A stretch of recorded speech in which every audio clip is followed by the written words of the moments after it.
दो वस्तुओं को प्रत्येक को इतना में बेचा गया, एक पर 10% का प्रॉफिट हुआ और दूसरे पर 10% का लॉस हुआ, तो पूरे लेन देन में उसे कुल कितनी प्रतिशत की हानि हुई। तो अगर आपसे परसेंटेज में डील करता है भाई, तो आप यहाँ से सिंपल कर देते हैं भाई, अगर एसपी सेम रहता है, एसपी सेम रहता है, एक पे आपको हानि हो रही है, एक पे आपको लाभ हो रहा है, तो हम क्या करते हैं भाई, ए का स्क्वायर अपन में 100 कर देते हैं। और हमेशा इस केस में क्या होती है, हानि ही होती है।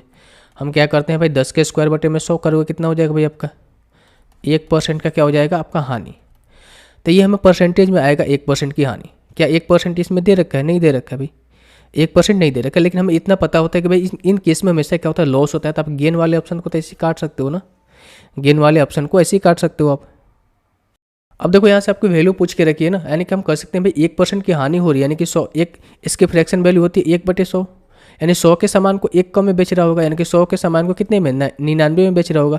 और 99 की वैल्यू कितनी है भाई, 99 है, 99 की वैल्यू कितनी है, 99 है, यानी कि इसका 100 गुना ज़्यादा है ना, इसका 100 गुना ज़्यादा है भाई। 99 की वैल्यू 99 माफ़ करना भाई, 1 मिनट 1% का प्रत्येक को 99 में बेच रहा है, यानी कि टोटल को कितने में बेच रहा होगा उसे। ठीक है भाई, ऐसे भी कर सकते हो।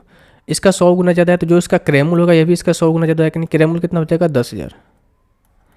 अब देखो ये एक वस्तु का क्रैमूल निकल कर आया और एक वस्तु का विक्रयमूल्य, इन दोनों के बीच में डिफरेंस कितना का रहा है, 100 रुपये का। यानी कि प्रत्येक वस्तु पे उसे 100 रुपये की हानि हो रही है, और इन केस में दो वस्तुएं हैं, तो दो वस्तु पे कितना होगा, 200 रुपये की हानि होगा। Option number 2।